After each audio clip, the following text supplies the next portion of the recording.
Eto mga idol, Gilas update naman tayo, no? Nangako nga ang kampo ni Papa Dwight na maging 100% healthy eto si Dwight Ramos para sa Olympic qualifying tournament.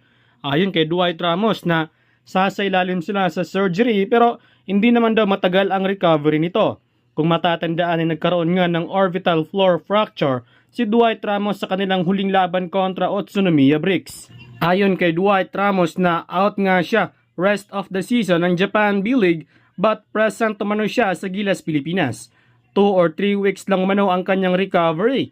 Ayon naman sa kampo ni Dwight Ramos na walang dapat ikabahala para kay Dwight dahil everything is okay. Samantala inamin nga mismo ni Benny Boatwright na hindi na umano siya na dalawang isip sa offer ng SBP na maging naturalized player ng ating Gilas Pilipinas.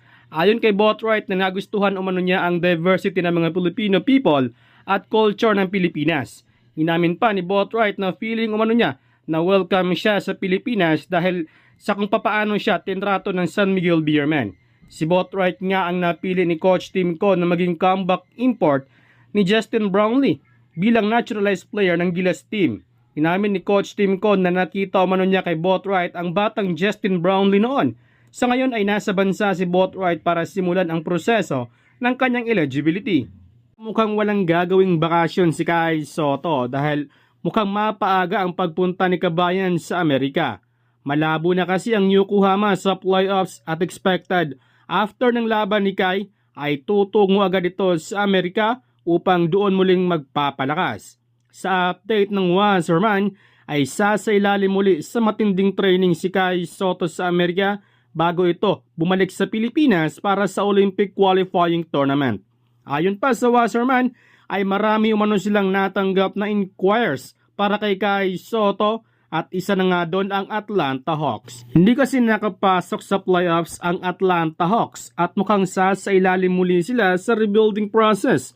4 games na lamang ang natira kay Kai Sotto sa Japan B-League at wala pang update kung saang liga naman mapunta si Kai after ng Japan.